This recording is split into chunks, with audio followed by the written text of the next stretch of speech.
Welcome back on capital news. चलिए देखते हैं दिल्ली की 25 फटाफट बड़ी खबरें। साथ ही डेली खबरों से अपडेट रहने के लिए चैनल को सब्सक्राइब करने के साथ वीडियो को लाइक करें। एम्स में इन नाजुक अंगों की फ्री कराएं जांच, सीएम रेखा गुप्ता ने महिलाओं को लेकर कही ये अहम बात है।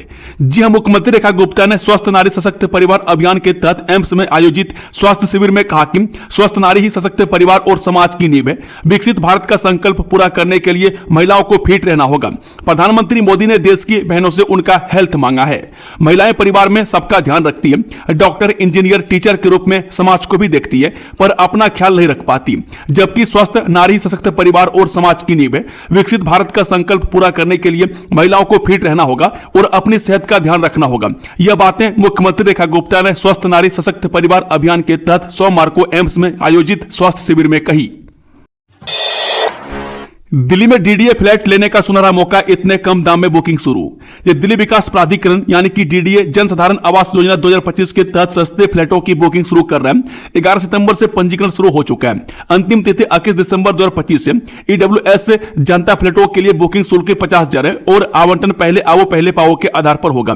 दिल्ली के विभिन्न इलाकों में 1172 फ्लैट उपलब्ध हैं, जिनकी कीमत 9 करोड़ 18 लाख से शुरू होती है। इस योजना के तहत फ्लैटों की बुकिंग और आवंटन पहले आओ पहले पाओ के आधार पर होगा। पंजीकरण शुल्क 2500 है। पोर्टल पर पहले से पंजीकृत आवेदकों को यह शुल्क नहीं देना होगा। ईडब्ल्यूएस जनता फ्लैट के लिए बुकिंग शुल्क 50,000 रुपये होगा। परिवार की वार्षिक आय 10 लाख से अधिक नहीं होनी चाहिए। आवेदक की आयु कम से कम 18 वर्ष होनी चाहिए। दिल्ली के रोहिणी में रामलीला मंच पर ऑपरेशन सिंदूर आत्मनिर्भर भारत की दिखेगी झलक। जो रोहिणी सेक्टर 23 में सनातन संस्कारम द्वारा रामलीला का आयोजन किया जा रहा है, जिसका नेतृत्व मंत्री रविंद्र सिंह इंद्राज कर रहे हैं। 10 एकड़ में फैले आयोजन स्थल पर 150 फीट चौड़ा मंच बनाया गया, जहां ऑपरेशन सिंदूर की झलक दिखेगी। रामलीला में रामायण के प्रसंगों को सुरक्षा के लिए 125 सीसीटीवी कैमरे लगाए गए हैं। मंच पर ऑपरेशन सिंदूर, आत्मनिर्भर भारत और इसरो जैसी उपलब्धियों से जुड़ी विशेष झलकियां भी देखने को मिलेंगी। रामायण के विभिन्न प्रसंगों को आधुनिक तकनीक के साथ प्रस्तुत किया जाएगा। महासचिव कमल पाहुजा ने बताया कि परिसर में करीब 125 से अधिक सीसीटीवी कैमरे लगाए गए। 7,000 लोगों के बैठने की व्यवस्था की गई है। दिल्ली वाले अगले 13 दिनों तक इन रास्तों पर जाने से बचें, मिल सकता है भयंकर ट्रैफिक जाम। लाल किला मैदान में आज से रामलीला की शुरुआत होगी। 3 अक्टूबर तक इसका आयोजन होगा। इस वजह से लाल किला और उसके आसपास के रूट पर ट्रैफिक 13 दिनों तक प्रभावित रहेगा। आयोजन को देखते हुए ट्रैफिक पुलिस ने एडवाइजरी जारी कर लोगों को इन 13 दिनों तक इन रास्तों से बचने की सलाह दी है। सेंट्रल जिला के ट्रैफिक डीसीपी निशांत गौतम ने बताया कि लाल किला मैदान में सोमवार से लवकुश रामलीला, नवश्री धार्मिक रामलीला और श्री धार्मिक रामलीला की ओर से लीला का मंचन शुरू होगा। इनमें झूलों और फूड स्टॉल्स की भी व्यवस्था रहेगी। हर दिन बड़ी संख्या में आम दर्शक और वीआईपी लोग शामिल होंगे। इस स्थिति को देखते हुए पुलिस ने ट्रैफिक स्मूथ, सुरक्षित और सुविधाजनक बनाए रखने के लिए विशेष इंतजाम किए हैं। दूध और डेयरी उत्पादों पर जीएसटी में कटौती से आम आदमी को राहत, लोगों ने जताई खुशी। जीएसटी 2.0 के लागू होने के पहले ही दिन दिल्ली में दूध और डेयरी उत्पादों पर जीएसटी दरों में भारी कटौती का असर देखने को मिला। सरकार ने पनीर, छेना, अल्ट्रा हीट ट्रीटमेंट यानी कि यूएचटी, दूध और अन्य डेयरी आइटम्स पर टैक्स को शून्य कर दिया है, जिसे लेकर स्थानीय लोगों ने खुशी जाहिर की है। स्थानीय निवासियों ने जीएसटी 2.0 को आम आदमी के लिए ऐतिहासिक कदम बताया। राजस्थान टू दिल्ली के लिए चलेगी 2 नई वंदे भारत ट्रेनें, जोधपुर बीकानेर तक। फायदा, कहां होंगे स्टॉप। राजस्थान के लिए बड़ी गुड न्यूज है। इंडिया रेलवे जोधपुर और बीकानेर से दिल्ली के चलने वाली 2 नई वंदे भारत एक्सप्रेस ट्रेनें शुरू करने जा रहे हैं। माना जा रहा है कि प्रधानमंत्री मोदी आगामी 25 सितंबर को हरी झंडी दिखाकर इन दोनों ट्रेनों की शुरुआत कर सकते हैं। इन ट्रेनों के शुरू होने से यात्रा के समय को 1 घंटे से भी ज्यादा की कम आने का अनुमान है। मेरी रील देखना कम कर दो, अरविंद केजरीवाल को सीएम रेखा गुप्ता ने क्यों दी ऐसी नसीहत। ये दिल्ली के पूर्व मुख्यमंत्री और आम आदमी पार्टी के राष्ट्रीय संयोजक अरविंद केजरीवाल ने हाल ही में एक दिल्ली की सीएम रेखा गुप्ता का एक वीडियो शेयर किया था, जिसमें वह ईवीएम को लेकर कुछ बातें करती नजर आ रही थी। इस वीडियो पर अरविंद केजरीवाल ने हैरानी जताते हुए कैप्शन में लिखा था कि दिल्ली की सीएम ये क्या कह रही है। आप नहीं बचेंगे, चाहे मॉरिशस जाकर छिपें या कनाडा, ज्ञानेश कुमार से आप नेता Saurabh Bharadwaj. Election commission of India के मुख्य निर्वाचन अधिकारी ज्ञानेश कुमार पर आम आदमी पार्टी के नेता सौरभ भारद्वाज ने जोरदार हमला बोला। आप नेता ने कहा, आज सरकार भारतीय जनता पार्टी की है तो ज्ञानेश कुमार बच जाएंगे, लेकिन जिस दिन सरकार बदली मैं उन्हें बताना चाहता हूं कि आप नहीं बचेंगे, मॉरिशस में जाकर छिपें या कनाडा में। स्मोक खाने वाली सड़कों का होगा परीक्षण, दिल्ली में प्रदूषण से निपटने की नई पहल। दिल्ली सरकार प्रदूषण की समस्या से निपटने के लिए एक नई पहल पर विचार कर रही है। पर्यावरण मंत्री मनजिंदर सिंह सिरसा ने पर्यावरण विभाग को स्मोक खाने वाली कोटिंग्स पर एक विस्तृत अध्ययन करने का निर्देश दिया है। इस तकनीक में सड़कों, कंक्रीट और टाइलों पर एक विशेष लेप लगाया जाएगा जो हवा में मौजूद नाइट्रोजन डाइऑक्साइड और हानिकारक हाइड्रोकार्बन को कम करने में मदद करेगा।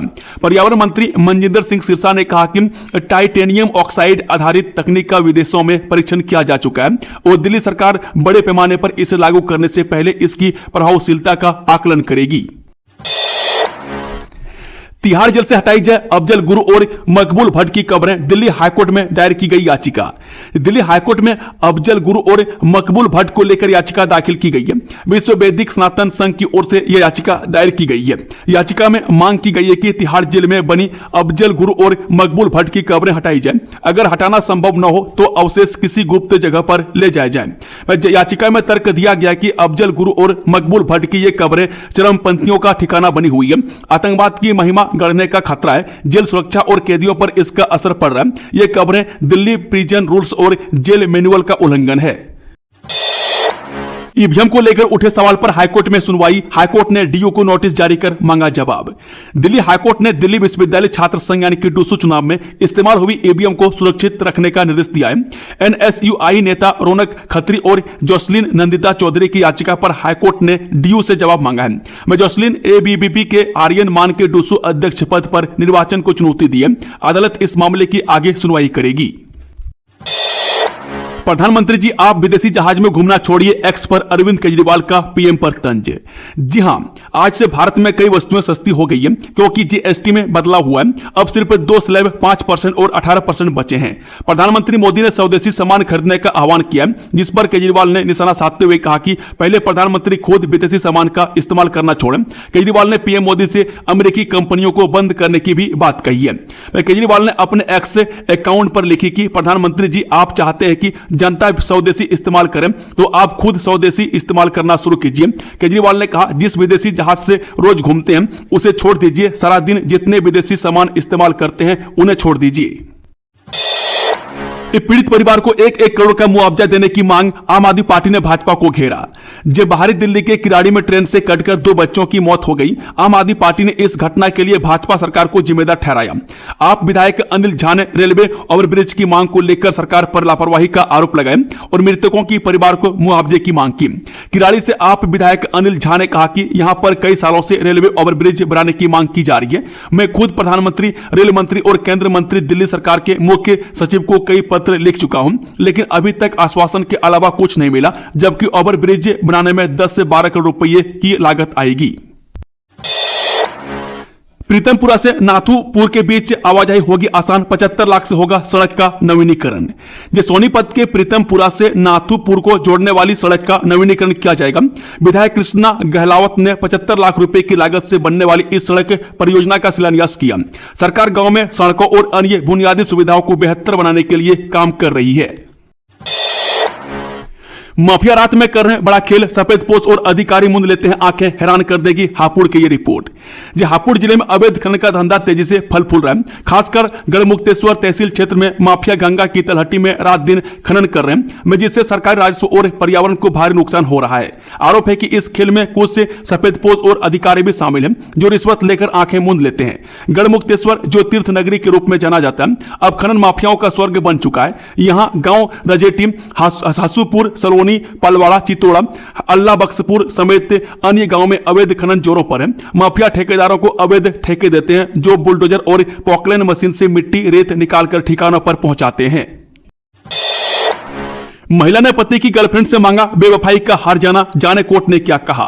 अवैध संबंध शादी को बर्बाद कर देते हैं। पति या पत्नी के अवैध संबंधों के कारण एक बसा बसाया घर उजड़ जाता है। दिल्ली में पत्नी के अवैध संबंधों से जब एक घर उजड़ा तो पत्नी टूट गई, लेकिन फिर उसने पति की गर्लफ्रेंड को सबक सिखाने के लिए अदालत का दरवाजा खटखटाया। कोर्ट ने भी महिला की भावना को समझा और पति की प्रेमिका पर मुकदमा चलाने का आदेश दे दिया। न्यायमूर्ति पुष्पेंद्र कुमार कौरब की पीठ ने कहा कि ऐसा मुकदमा फैमिली कोर्ट में नहीं बल्कि दीवानी न्यायालय में दायर किया जा सकता है। पत्नी ने अपने पति की कथित गर्लफ्रेंड के खिलाफ 1 करोड़ रुपए का हर्जाना मांगा है। क्या है टीओडी पॉलिसी जो दिल्ली में होगी लागू? मंत्री खट्टर बोले लैंड कॉस्ट के साथ पॉल्यूशन भी होगा कम। जो केंद्रीय आवास एवं शहरी मामलों के मंत्री मनोहर लाल खट्टर ने रविवार को कहा कि राष्ट्रीय राजधानी दिल्ली में जल्द ही एक ट्रांजिट ओरिएंटेड डेवलपमेंट नीति को अंतिम रूप देकर लागू किया जाएगा। इस पॉलिसी का उद्देश्य राजधानी की सड़कों पर यातायात को कम करना, बहुमंजिला इमारतों को बढ़ावा देना और शहरी विकास के साथ सार्वजनिक परिवहन को एकीकृत करके सभी सामर्थ्य को बढ़ाना है। उन्होंने कहा कि यह व्यापक मेट्रो नेटवर्क के विस्तार से सड़क पर भीड़ भाड़ को कम करने और सार्वजनिक परिवहन को और बेहतर बनाने के लिए एक रणनीतिक कदम है। हरियाणा में हमने ये पॉलिसी लागू कर दी है। मुफ्त बस सफर के लिए कैसे कराएं रजिस्ट्रेशन, किन्हें नहीं मिलेगा फायदा? दिल्ली की टीडीसी बसों में महिलाओं और ट्रांसजेंडर्स के मुफ्त सफर के लिए जारी गुलाबी टिकट बंद होने वाले हैं। उनकी जगह सहेली स्मार्ट कार्ड लॉन्च होंगे। अक्टूबर से शुरू होने वाली सहेली स्मार्ट कार्ड की रजिस्ट्रेशन प्रक्रिया पूरी तरह ऑनलाइन होगी। केवाईसी कंप्लीट होने के बाद कार्ड घर तक पहुंचेगा। दिल्ली की 12 साल या उससे अधिक की महिलाएं और ट्रांसजेंडर से ही सरकार की इस सुविधा का लाभ उठा पाएंगे। पूरे नवरात्रि व्रत रखूंगी अभिनेत्री पूनम पांडे का ऐलान। दिल्ली की रामलीला में निभाएंगी मंदोदरी का किरदार। दिल्ली के लाल किले में होने वाले भव्य लवकुश रामलीला के लिए एक्ट्रेस पूनम पांडे को मंदोदरी के किरदार के लिए चुना गया, जिसको लेकर सोशल मीडिया पर विवाद छिड़ा हुआ है। तो वहीं दूसरी तरफ पूनम पांडे ने एक बड़ा ऐलान कर सभी को चौंका दिया है। वीडियो जारी कर पूनम पांडे ने कहा, मैं बहुत खुश हूं। मैंने तय किया है कि मैं पूरे नवरात्रि व्रत रखूंगी ताकि तन मन से इस रोल यानी कि मंदोदरी को और बेहतर कर सकूं। जानकारी के लिए बता दें कि लवकुश रामलीला में राज बब्बर के बेटे आर्य बब्बर रावण की भूमिका निभाएंगे। कूड़े का पहाड़ बन रहा आफत, गाजीपुर लैंडफिल हटाना बड़ी चुनौती। 2026 सरकार का लक्ष्य, एमसीडी की ऐसी हालत। जो एमसीडी की तमाम कोशिशों के बावजूद गाजीपुर सेंट्री लैंडफिल साइट राजधानी की सबसे बड़ी पर्यावरणीय समस्या बनी हुई है। राजधानी की भलसवा व ओखला लैंडफिल साइट की तुलना में यहां से कचरा हटाने का कार्य काफी धीमा चल रहा है। ऐसे में अगले साल के अंत तक पूरी तरह कचरा हटाना मुश्किल है। दिल्ली सरकार ने एमसीडी को अगले साल दिसंबर तक कूड़ा मुक्त करने के निर्देश दिए, जबकि एमसीडी ने दिसंबर 2027 तक यहां से पूरी तरह कूड़ा हटाने का लक्ष्य रखा हुआ है। पाकिस्तान ने अब अपनी जनता पर किया हवाई हमला। JF-17 फाइटर जेट से गिराए बम, 30 नागरिकों की मौत। क्या आपने किसी ऐसे देश के बारे में सुना है जो न सिर्फ अपनी जमीन पर हवाई हमला करे बल्कि उसमें बड़े पैमाने पर आम नागरिकों को मौत के घाट भी उतार दें?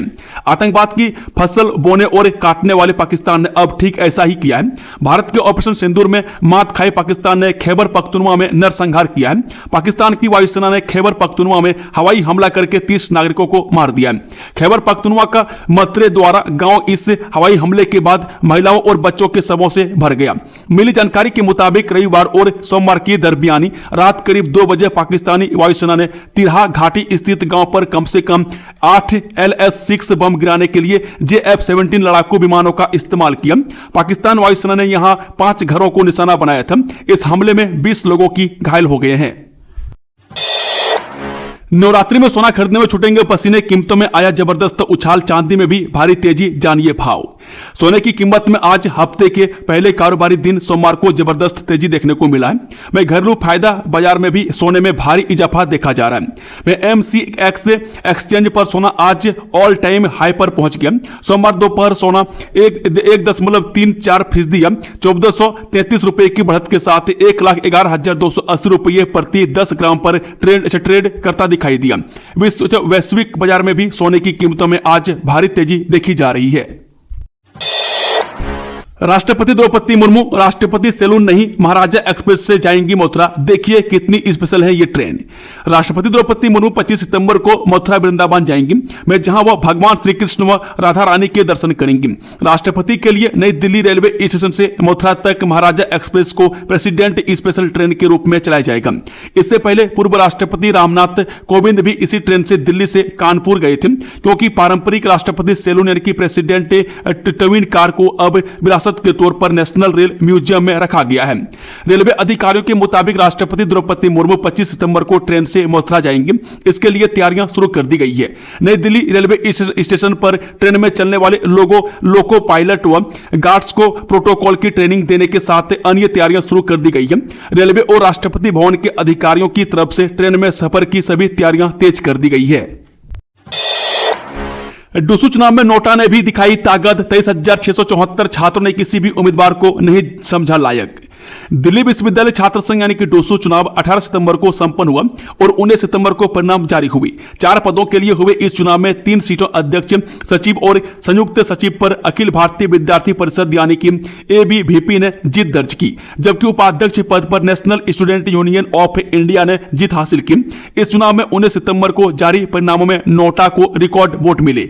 इसको लेकर ETV भारत ने दिल्ली विश्वविद्यालय के छात्रों से बातचीत की। दरअसल 52 मतदान केंद्र पर बने 195 पोलिंग बूथ पर कुल 2,39,533 मत डाले गए।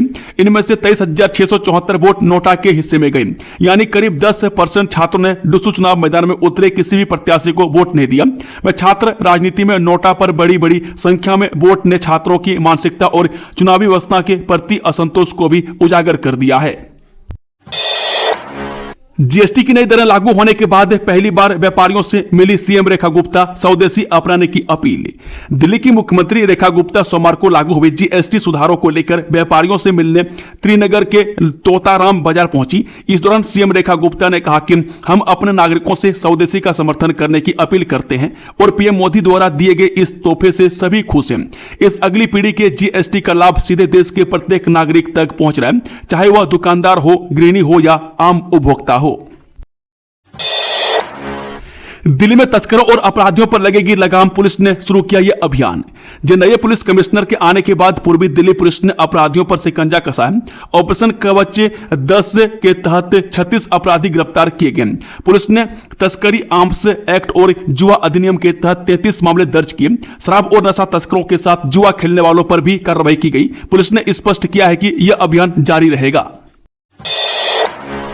पिपरा हवा में ढूंढे जाएंगे भगवान बुद्ध से जुड़े प्रमाण, पुरातत्व विभाग कराएगा खुदाई, अंग्रेजों से जुड़ा है मामला। भारतीय पुरातत्व सर्वेक्षण उत्तर प्रदेश के सिद्धार्थनगर के पिपरा हवा में भगवान बुद्ध से जुड़े साक्ष्यों को खोजने के लिए खुदाई करेगा। 127 साल पहले अंग्रेजों ने यहां बुद्ध के अवशेष खोजे थे। अब ASI और अधिक साक्ष्य जुटाने के लिए खुदाई करेगा। 1898 में ब्रिटिश सरकार बुद्ध के जो अवशेष ले गई थी वे हाल ही में भारत लौटे हैं। अब ASI ने बुद्ध से जुड़े और साक्ष्यों को उजागर करने के लिए इस स्तर पर खुदाई करने का फैसला किया है। यहां पहले मिले भगवान बुद्ध के अवशेष हाल ही में विदेश से भारत लौटे, जिन्हें 1898 में एक खुदाई के बाद ब्रिटिश सरकार ब्रिटेन ले गई थी। वहीं पिपर हवा एक पुरातात्विक स्थल है जो भगवान बुद्ध के अवशेषों वाले स्तूप के स्थल के रूप में जाना जाता है। दिल्ली में 4200 कर्मियों के भरोसे 78 लाख वाहनों का ट्रैफिक मैनेजमेंट, खूब उड़ रही नियमों की धज्जियां। दिल्ली में 78 लाख वाहनों का ट्रैफिक प्रबंधन केवल 4200 कर्मियों के भरोसे है। सड़कों पर ट्रैफिक नियमों का उल्लंघन आम है क्योंकि पुलिसकर्मी चालान करने पर अधिक ध्यान देते हैं। विशेषज्ञ ट्रैफिक प्रबंधन के लिए आधुनिक तकनीक के इस्तेमाल पर जोर देते हैं। ट्रैफिक जाम से समय की बर्बादी के साथ प्रदूषण भी बढ़ रहा है, जिससे स्वास्थ्य पर गंभीर असर पड़ रहा है।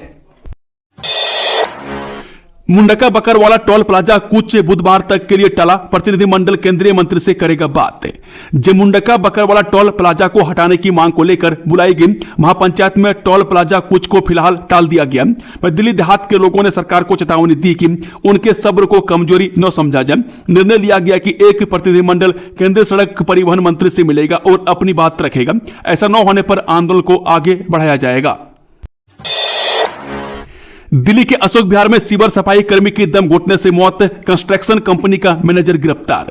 दिल्ली के अशोक विहार में सीवर सफाई के दौरान एक सफाई कर्मी की दम घुटने से मौत हो गई। पुलिस ने ब्रिज गोपाल कंस्ट्रक्शन कंपनी के प्रबंधक मनोज सक्सेना को गिरफ्तार किया है। कंपनी पर लापरवाही और सुरक्षा नियमों के उल्लंघन का आरोप है। मृतक अरविंद कासगंज का रहने वाला था और बिना सुरक्षा उपकरणों के सीवर में उतरा था। दोस्तों, खबरों का सिलसिला समाप्त होता है। अगर जानकारी पसंद आई हो तो वीडियो को लाइक, शेयर, चैनल को सब्सक्राइब जरूर से जरूर कर लें। Thank you, all the best, जय हिंद।